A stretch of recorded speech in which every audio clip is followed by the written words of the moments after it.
Dad was living at home on his own. He was managing quite well with some assistance in the home, but it was clear that his health was deteriorating. Mentally he was still very alert, but physically he was finding it very hard, managing around the home by himself. So it became apparent that we need to look for him for some placement in some sort of residential care. And what we did was we went through the financial advisor just to establish where Dad stood in regard to what he could afford and the sort of facility he could move into. The financial advisor was able to give us some assistance with a placement service as well, and they were excellent. They were actually able to come into the home, talk to Dad and give him lots of information about the sorts of facilities that were available to him. So having established that Dad needed to go into care, the financial advisor worked with both Dad and the placement company to establish just what was going to be required for him to be able to afford to move.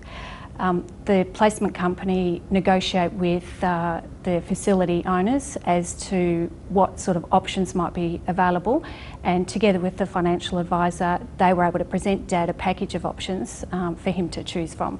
Now for Dad, he elected to sell his house straight away and to pay the accommodation bond up front, but there were certainly other options available to him as well.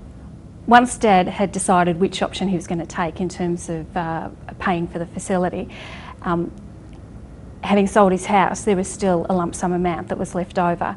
So the financial advisor worked with Dad to establish the best way to invest that money so that he still maximised his income. The process of moving into aged care is quite a stressful process for Dad. It was very difficult, and for us as a family, it's a really hard decision to make, but starting with getting the financial advice and understanding exactly what you have available to you, and that support all the way through that process until he moved in and everything was resolved, was fantastic for us. There were 3 distinct times in Mum and Dad's life when they needed financial advice. The first was when they retired. The second was when Mum passed away, and obviously Dad's circumstances changed at that point in time. And the third time was when Dad moved into aged care. It was really great because the financial advisor kept in touch over the years, so Mum and Dad knew he was available whenever they needed him. Life, it happens.